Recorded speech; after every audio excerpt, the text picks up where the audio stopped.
2장 9절에서 14절까지 우리 같이 읽도록 하겠습니다. 누가복음 2장 14절에서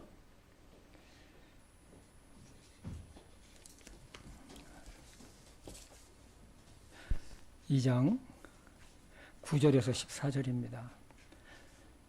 우리 교독을 하도록 하겠습니다. 보라, 주의 천사가 그들에게 임하고 주의 영광이 그들 주위를 두루 비치매 그들이 심히 두려워하더라.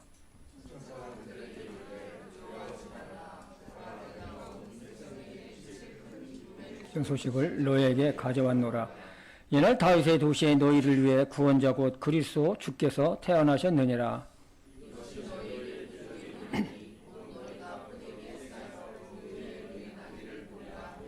갑자기 하늘의 군대의 무리가 그 천사와 함께하며 하나님을 찬양하여 이르되 가장 높은 곳에서는 하나님께 영광이요 땅에서는 평화와 사람들을 향한 선하신 뜻이니라 하니라.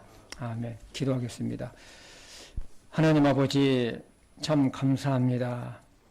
이제 한 해가 참 저물어가는 이때에 우리가 주님의 몸된 교회 참 함께하며 우리를 구원하신 하나님을 찬양하며 그 이름을 높이며 또 예배드릴 수 있도록 해주신 것을 진심으로 감사합니다.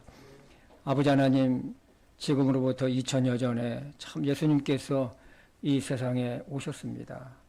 죄와 슬픔과 흑암의 참 그늘에 앉아서 있던 참 사람들에게 이 인류를 구원하시기 위해 예수님께서 이 땅에 오신 것을 인해서 진심으로 감사합니다. 아버지 하나님, 시간은 많이 지났지만 여전히 주님은 지금도 살아계시고 또 영혼들을 멸망의 죄악에서 구원하시며 장차 머지않아서 다시 오실 예수님을 우리가 바라보며 오늘 또 하나님께 예배를 드립니다. 오늘 말씀을 하나님 축복해 주시옵소서. 예수님의 이름으로 기도했습니다. 아멘. 한 해가 한 열흘만 있으면 이제 역사의 장으로 좀 넘어가게 됩니다. 한 해를 지날 때마다 한 해를 보내는 아쉬움들이 참 있어요. 왜냐하면 나름대로 참 열심히 노력하며 살아왔지만 돌이켜보면 무엇 하나 이룬 것이 없는 것 같고 또 시간만 흐른 것 같다는 생각이 듭니다. 그래서 어느 분은 이 한 해를 참 보내면서 아주 속상해하는 분들이 있어요. 그런데 그렇지 않아요. 지금 살아있는 것과 또 살아온 것 자체가 남은 것입니다. 나무도 보면 열매를 맺는 나무가 있습니다. 그 열매를 통해서 이 주인에게 기쁨을 줍니다. 또한 열매를 맺을 수 없는 그런 나무도 있어요. 그런 나무는 푸르름으로 주인에게 기쁨을 줍니다. 중요한 것은 나무가 건강하게 그 자리를 지키고 있다는 것이죠. 여러분과 저도 마찬가지예요. 올 한 해 우리는 바쁘게 지냈습니다. 어려움 가운데서도 주님을 사랑했고 믿음을 지키며 예배자의 삶을 살아온 것, 그것이 하나님 앞에서 우리의 열매가 될 것입니다. 세상 사는 것이 참 만만치는 않지만 현재 내가 존재하는 것 그 자체가 하나님께 감사가 있습니다. 우리가 인생의 끝자락에 서게 되면 많은 생각이 들 것입니다. 중요한 것은 내가 어떤 삶을 살아왔느냐는 것이죠. 사도 바울은 이렇게 고백을 했습니다. 우리 빌립보서 1장 21절과 22절을 보겠습니다. 내게는 사는 것이 그리스도시요 죽는 것이 이득이니라. 그러나 내가 육체 안에 산다면 이것이 내 수고의 열매이니라. 그럼에도 내가 무엇을 택할지 알지 못하나니. 개역성경에는 이거 같은 뜻인데 이해하기 쉽게 번역을 해놨습니다. 이는 내게 사는 것이 그리스도니 죽는 것도 유익함이라. 그러나 만일 육신으로 사는 이것이 내일의 열매일진데 무엇을 가릴진지 나는 알지 못하노라. 육신을 믿고 사는 동안 수고한 것이 하나님 앞에서는 우리 모두의 열매가 될 것입니다. 그렇기 때문에 우리는 인생을 정말로 잘 살아야 돼요. 정말로 바르게 살아야 돼요. 정말로 주님을 따라가며 주님의 영광을, 믿음을 갖고 살아가야 될 것입니다. 그것이 훗날에 저와 여러분들의 삶의 열매가 될 것이기 때문에 그렇습니다.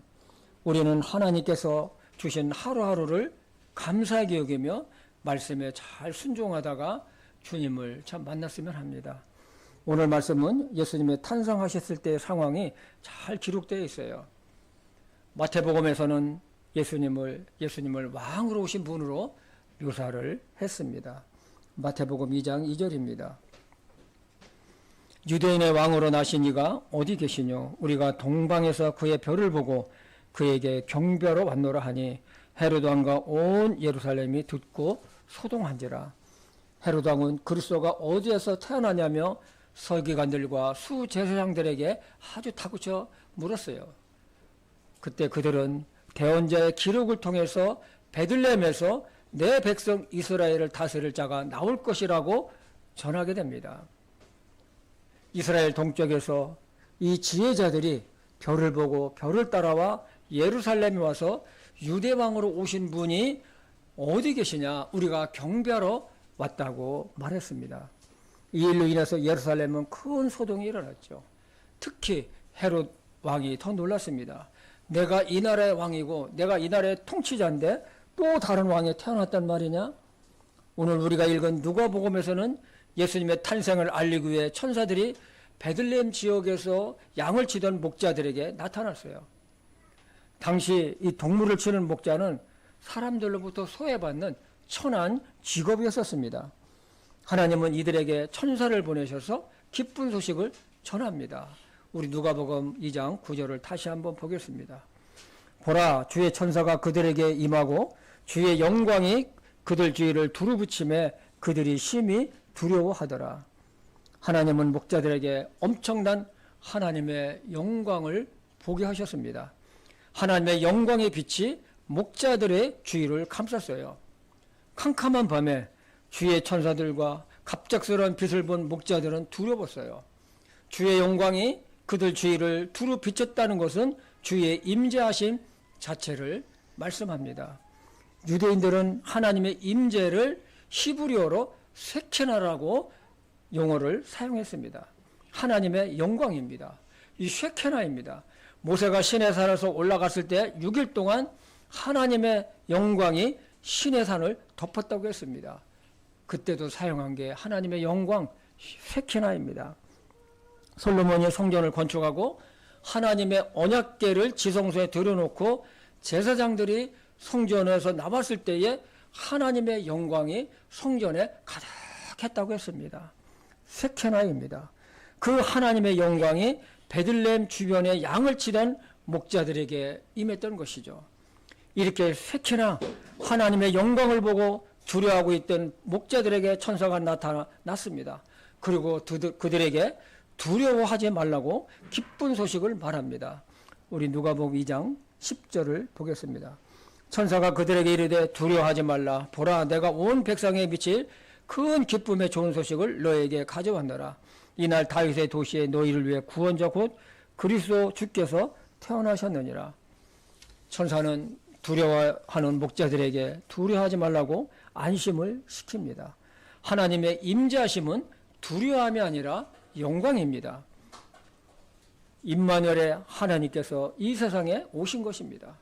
천사는 두려움의 존재로 온 것이 아니라 인류 전체에게 큰 기쁨이 되는 놀라운 복된 소식을 전하러 왔던 것이죠. 예수님의 탄생은 인류 역사상 최고의 큰 기쁨 소식이고 좋은 소식이었습니다. 더 베스트 굿 뉴스입니다. 이것보다 더 기쁜 소식이 있을까요? 없습니다. 예수님의 탄생은 죄와 사망의 그늘에 앉아 고통당하는 자들에게 구원의 기쁜 소식이었습니다. 우리 누가복음 2장 29절을 보겠습니다. 어둠과 사망의 그늘에 앉은 자들에게 빛을 주고 우리 발을 화평의 깊은 길로 인도하셨도다 하니라. 어둠과 그늘에 앉은 자들에게 화평의 왕, 평화의 왕으로 예수님은 오셨던 것입니다. 천사는 목자들에게 너희에게 구원자이신 예수 그리스도가 탄생하셨는데 표적으로 너희가 포대에 쌓인 구유에 누인 아기를 보리라고 말을 했습니다. 우리 누가복음 2장 12절을 다시 한번 보겠습니다. 이것이 너에게 표적이 되리니 곧 너희가 포대기에 쌓여 구에 누인 아기를 보리라 하며, 예수님은 화려한 궁궐의 안락한 침대가 아닌 차가운 구 위에 누워있는 모습은 메시아를 기다리는 당시 사람들에게 생각과는 너무나도 달랐습니다. 동물의 그 여울, 이 밥그릇인 구 위에 누이신 예수님은 다윗의 후손이며 왕으로 오실 메시아에 대한 그들의 기대와는 완전히 달랐습니다. 그러나 동물이 있는 우리에서, 그것도 동물의 먹이 그릇인 구 위에 누이신 예수님의 모습은 모든 사람을 섬기는 종의 사명을 띠고 이 땅에 오셨음을 보여주는 표적이기도 했습니다.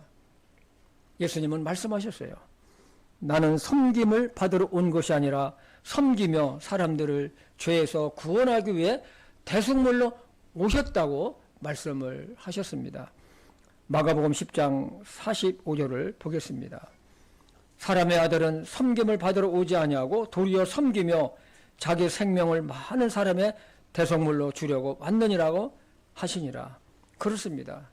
예수님은 자신의 생명을 주셔서 죄 용서와 영생을 주실 목적으로 오셨습니다. 그리고 섬김의 본을 보셨어요. 우리는 예수님께서 제자들의 발을 손수 씻기신 모습을 잘 알고 있습니다. 예수님을 믿는 사람은 그가 누구든지 낮은 자리에 내려가야 됩니다. 겸손입니다. 그리고 서로를 섬기는 것입니다. 천사가 목자들에게 구에 누인 아기를 보리라는 말을 마치자마자 하늘의 군대 무리, 즉 천사의 큰 무리가 나타나 목자들에게 기쁜 소식을 전해준 천사와 함께 하나님을 찬양합니다. 얼마나 아름다운 광경일까요? 누가복음 2장 13절과 14절을 이것은 같이 읽어보겠습니다. 시작. 그 천사와 함께하며 하나님을 찬양하여 이르되 가장 높은 곳에서는 하나님께 영광이요 땅에서는 평화와 사람들을 향한 선하신 뜻이니라 하니라. 하늘에서는 장엄하고 웅장한 광경이 펼쳐졌습니다. 예수님의 탄생은 무엇보다도 하나님께 영광이 되었습니다. 하나님의 아들이신 독생자이신 예수님께서 육신의 몸을 입고 오시는 것은 창세 전부터 하나님께서 구원 역사의 계획이 실제로 이루어진 것이므로 이것을 이루신 하나님께 모든 영광이 되는 것이었습니다. 우리가 그 하나님이신 예수님을 마음에 모셔서 구원받고 하나님의 자녀가 된 것, 하나님께 영광이 됩니다. 여러분들과 제가 구원받은 것이 하나님께 영광이 된다는 것입니다. 하나님께서 저와 여러분을 멸망의 죄악에서 구원하시려고 예수님을 보내셨는데 하나님의 위대한 사랑과 은혜를 입었으니 은혜 베푸신 하나님께 얼마나 영광이 되겠습니까? 한편으로 예수님의 오심은 이 세상의 평화와 기쁨이었습니다. 이것은 하나님께서 세상을 향하신 선하신 뜻이었었어요. 예수님께서 죄와 불순종으로 하나님과 원수된 사람과 하나님과의 관계가 회복이 되게 하셨다는 것이죠. 사람과 사람 간의 사이에서도 예수님으로 말미암아 평화가 이루어졌습니다. 불신이 있는 곳에 신뢰가 있습니다. 슬픔이 있는 곳에 기쁨이, 불안이 있는 곳에 평안이 왔습니다. 그래서 예수님은 평화의 왕으로 이 세상에 오셨던 것이죠. 예수님의 탄생은 이미 예언되어 있었습니다. 창세기 1장 2절에 보면 우주 만물이 창조하기 전에 온 우주는 그야말로 흑암이었습니다. 그러나 하나님께서 빛이 있으라 말씀하시자 빛이 생겼고 온 우주는 밝게 됐습니다. 하나님은 빛을 낮이라 하시고 어둠을 밤이라고 하셨습니다. 사람도 마찬가지예요. 빛으로 오신 예수님을 믿기 전에는 우리는 영적인 어둠 가운데 살아왔습니다. 그래서 자신이 왜 태어나는지도 몰라요. 사는 이유도 목적도 모릅니다. 죽음 이후에는 어떻게 되는지도 모릅니다. 목숨이 있기 때문에 그저 살 뿐입니다. 이것을 보면은 사람과 동물 간의 차이가 뭐가 있을까요? 먹고 살기 위해서 산다고 하면 아무 동물과 차이가 없어요. 동물도 자기가 먹고 살기 위해서 사는 것이 아닙니까? 그렇게 살다가 몸은 흙에서 왔기 때문에 흙으로 돌아가지만 사람의 근본은 영혼은 하나님의 심판을 받고 쓸쓸히 영원한 어둠 속으로 들어갑니다. 어둠과 불못이 있는 영원한 형벌에 처하게 된다는 것이죠. 죽음은 권세 있는 자나 그렇지 않은 자나 부자나 가난한 자나 학식이 많은 자나 적은 자나 다 똑같아요. 다 똑같아요. 어저께 참 대전에 가서 장례 예배를 참 인도하고 참 왔습니다. 고인은 참 연세가 참 많으셨어요. 이충세 목사님의 참 장인 어른이 되셨는데 참 말씀을 전하면서 유가족들을 보면서 또 그중에는 또 온 사람들에게는 불신자도 있었습니다. 참 이렇게 보면은 예수님을 믿고 구원받은 자와 그렇지 않은 자와는 이게 너무 달라요. 너무 달라요. 정말 우리는 이 사망의 우리도 그늘 아래서 살았던 사람들입니다. 여러분 한번 생각해 보십시오. 사망의 그늘 아래서 사는 사람과 예수님의 생명의 빛을 받고 사는 사람과의 그것은 너무나도 달라요. 우리 이사야서 50장 11절을 보겠습니다. 보라, 불을 피우고 불꽃으로 자기를 에워싸는 자들아, 너희는 다 너희 불빛 속에서 걸으며 너희가 피운 불꽃 속으로 걸을지어다. 너희가 내 손에서 얻을 것이 이것이니 너희가 슬픔 속에 누우리라. 생명의 빛이신 예수님을 따르지 않는 자들은 세상의 눈에 보이는 불빛을 따라갑니다. 그러나 세상의 불빛으로는 얻을 것이 아무것도 없다는 것입니다. 왜 그럴까요? 불꽃이 꺼지면 모든 것은 암흑으로 변하듯이 슬픔 속에 죽음 속으로 들어간다는 것입니다. 이러한 세상에서 생명의 빛으로 오신 예수님의 탄생은 천사가 이야기했듯이 온 백성에게 미칠 큰 기쁨의 좋은 소식이었습니다. 그래서 예수님은 말씀하셨어요. 요한복음 8장 12절입니다. 그때 예수님께서 다시 그들에게 말씀하여 이르시되 나는 세상의 빛이니 나를 따르는 자는 어둠 속에 다니지 아니하고 뭐라고요? 어둠 속에 다니지 아니하고 생명의 빛을 얻으리라고 말씀하셨어요. 이 말씀은 언제 말씀하셨냐면 서기관들과 바리새인들이 예수님을 시험하려고 간음하다가 현장에서 잡힌 한 여인을 예수님께 데리고 왔어요. 그들은 예수님께 이렇게 말했어요. 선생님이요, 이 여자가 간음하다가 현장에서 붙잡혔는데 모세의 율법에 따르면 이 여자는 돌로 치라 하셨는데 선생님은 어떻게 생각을 하십니까? 그들은 반복해서 예수님에게 물어버렸어요. 예수님을 시험하고자 한 것이죠. 예수님은 그들에게 이렇게 말씀하셨어요. 너희 중에 죄 없는 자가 돌로 치라. 저는 이 말씀을 보면서 참 마음에 많이 와닿을 때가 많아요. 우리는 상대방을 참 비난할 때가 너무 많아요. 특히 정치인들 보게 되면 말할 수가 없어요. 예수님의 말씀을 들은 그들은 하나둘 물러갔습니다. 예수님은 그 여인에게 다시는 죄를 짓지 말라고 말씀하신 후에 다시 서기관들과 바리새인들에게 하신 말씀입니다. 나는 세상의 빛이니 나를 따르는 자는 어둠 속에 다니지 아니하고 생명의 빛을 얻으리라. 아멘님 합시다. 오늘날도 잠시 후 꺼질 세상의 불빛을 좋아하고 세상 속에서 살아가는 자들에게 조금 전 읽은 이사야서 50장 11절 말씀은 사람들에게 큰 존중을 줍니다. 우리는 잠시 후 꺼질 세상에 눈에 보이는 빛을 좋아하고 따라가는 것이 아니라 영원한 생명의 빛이신 예수님을 사랑하고 그 말씀을 순종하고 따라가야 합니다. 그것이 생명이요 평안이에요. 이 말씀을 통해 깨닫게 되는 것은 하나님의 말씀을 깊게 받아들이지 않으면 구원받은 그리스도인도 세상의 빛을 주님의 말씀보다 더 좋아하면 세상을 사랑해서 사도 바울을 떠나갔던 세상을 사랑해서 세상으로 떠나버린 데마와 같은 사람이 될 것입니다. 사람들이 죄 가운데 태어나서 죄 가운데 고통하며 사는 것, 이마에 땀을 흘리며 수고해야만 살 수 있는 것, 그러다 결국은 흙으로 돌아가는 것, 이 모든 것은 죄의 결과입니다. 사람이 의롭게 살려고 해도 죄의 영향력 아래에 있는 세상은 여전히 불안한 세상이 되었습니다. 이러한 죄의 영향력은 갈수록 더 커지고 강력해질 거예요. 언제까지 그럴까요? 예수님이 오실 때까지입니다. 세상 인구는 늘어나고 갈수록 사람들은 예수님을 거부할 것입니다. 그래서 세상은 더 깊은 어둠이 될 것입니다. 사람이 생명의 빛 대신 예수님을 거부하고 믿지 않으면 어둠 속에서 살아가는 것입니다. 영적인 어둠 속에서 빛이 없어요.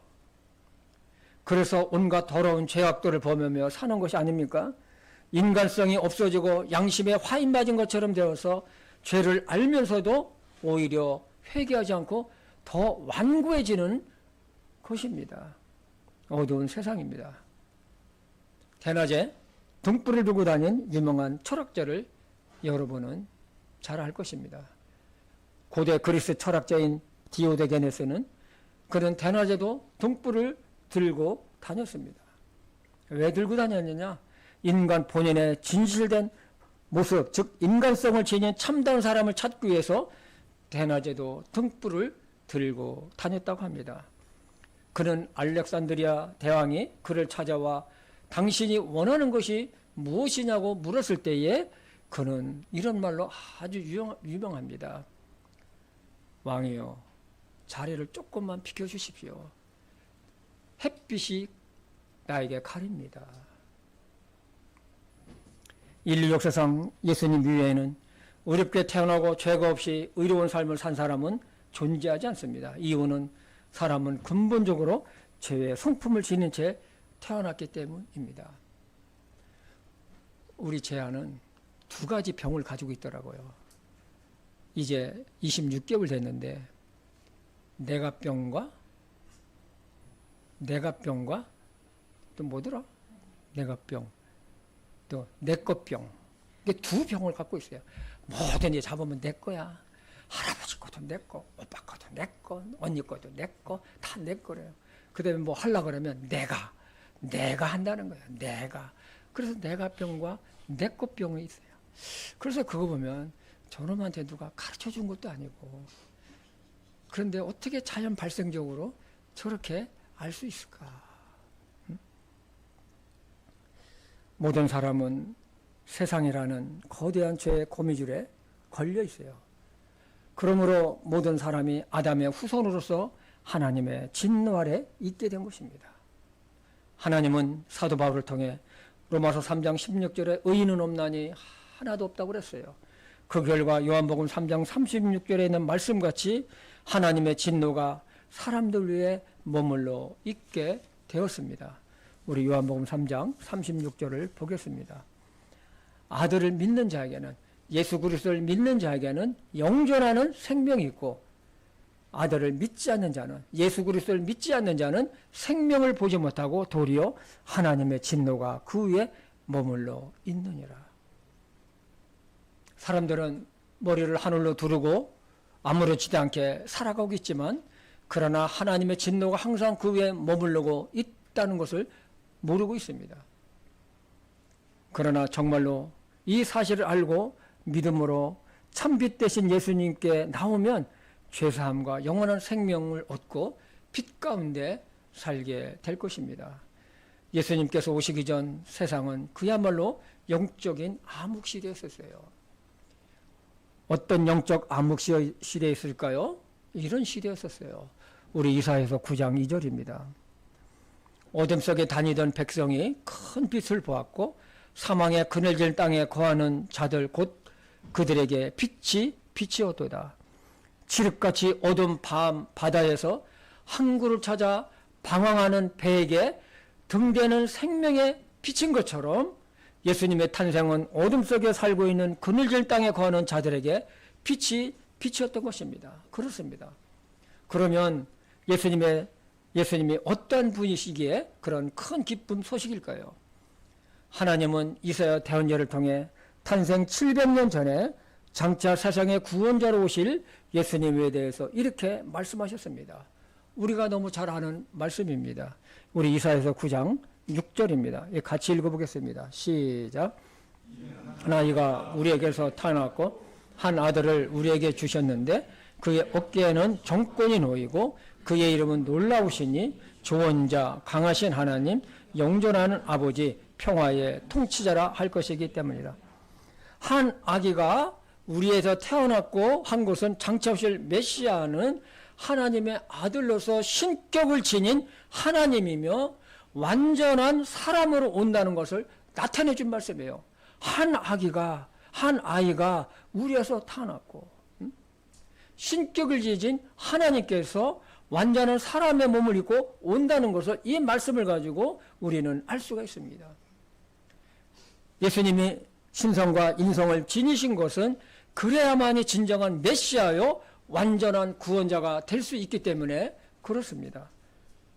그래서 첫째는 뭐라겠습니까? 예수님의 어깨에는 정권이 있다고 하셨습니다. 정권은 히브리어로 한미시라라고 합니다. 이 단어에서는 통치, 지배입니다. 예수님은 우주 만물의 모든 피조물에 대한 통제권을 가지신 분입니다. 요한복음에도 예수님에 대해 이렇게 기록되어 있습니다. 우리 요한복음 1장 2절과 3절을 한번 볼까요? 같이 읽어보겠습니다. 시작. 바로 그분께서 처음에 하나님과 함께 계셨고, 잠깐만요. 바로 그분께서, 이 그분이 누굽니까? 바로 예수 그리스도예요. 예수님께서 처음부터 하나님과 함께 계셨고, 3절을 같이 읽을까요? 시작. 모든 것이 그분에 만들어졌으니 만들어진 것 중에 그분 없이 만들어진 것은 하나도 없었더라. 그래서 예수님께서 우주 만물을 직접 만드셨다는 거예요. 그래서 예수님 없이는 만들어진 것이 하나도 없다라고 말씀했어요. 그래서 예수님은 우주 만물을 만드셨기 때문에 우주 만물에 대한 소유권을 갖고 있어요. 소유권이 뭘로 나타납니까? 이 통치권이라고 지금 말씀을 하신 것입니다. 놀랍죠? 그래서 성경에는 예수님이 만물을 지으셨다고 하셨고 심판주라고 하셨고 죄를 용서하시며 제 형벌에서 구원해 주시는 구원자라고 하셨습니다. 두 번째로는 예수님의 이름은 놀라우신 분이라고 했어요. 개역성경 보니까 이걸 기묘자로 표현이 되어 있어요. 히브리어로는 펠레로 되어 있는데 이것은 인간의 경험과 이성으로는 알 수 없는, 그래서 귀하고 놀랍다는 것을 의미하는 단어입니다. 그래서 놀라운 분으로 한 것입니다. 이것은 장차 오실 메시아는 모략과 재능이 뛰어난 분이며 인간의 지혜를 뛰어넘는, 사람으로서는 도저히 상상하거나 알 수 없는 분이라는 겁니다.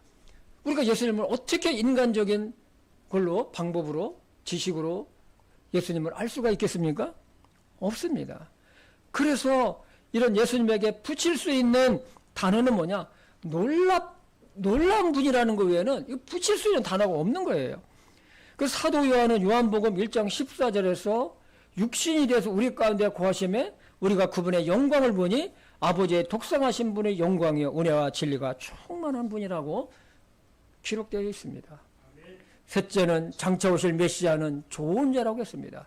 개역성경에 이것을 모사라고 번역되어 있어요. 이 단어는 히브리어로 요엣지라고 하는데 이 단어의 뜻은 뭐냐면 인간들이 직면한 삶의 모든 문제들을 그분의 지혜로 해결해 주시는 분이라는 사실입니다. 그래서 예수님은 인생의 최고의 상담가가 되십니다. 예수님은 사람이 해결할 수 없는, 답할 수 없는 가장 본질적인, 근본적인 인생의 문제들, 그리고 죽음 문제, 죄의 문제, 삶의 문제 등의 해결책을 주시고 해결해 주십니다. 어느 누가 인생의 가장 근본적인 문제를 해결해 줄 수 있나요? 없습니다. 어느 종교 창시자나 지도자나 교주가 이런 걸 해결해 주었나요? 없습니다. 오직 살아계신, 지금도 살아계신 예수 그리스도만이 할 수가 있습니다. 그래서 예수님의 말로 최고의 상담가요 조언자가 되십니다. 오늘날 수많은 사람들이 예수님을 믿고 영원한 생명을 얻었고 자신의 인생의 근본적인 문제들을 해결받고 변화되어 가고 있는 것이 아닙니까? 넷째는 예수님은 강하신 하나님이라고 하셨습니다. 아니 어떻게 갓 태어난 아기에게 강하신 하나님이라는 호칭을 붙일 수 있을까요? 우리 지도서 2장 13절을 보겠습니다. 저 복된 소망과 위대하신 하나님 곧 우리의 구원자 예수 그리스도의 영광스러운 나타나심을 기다리게 하셨느니라. 여기 보면 위대하신 하나님, 위대하신 하나님, 바로 예수 그리스도에 대해서 복된 소망이요 위대하신 하나님이라고 했습니다. 이 강하신 하나님, 개역성경에는 전능하신 하나님으로 되어 있는데 이 엘 끼뽀르라고 되어 있는데 엘은 히브리어로 하나님입니다. 끼뽀르는 강하신, 능하신 뜻을 갖고 있습니다. 이 말씀은 메시아로 오실 예수님은, 장차 메시아로 오실 예수님은 하나님의 신성과 하나님 사람의 인성을 갖추신 전능하신 하나님이라는 것입니다. 정말로 이런 분이 어디 있습니까? 예수님은 강하신 하나님이십니다. 다섯째는 예수님은 영존하는 아버지라고 하였습니다.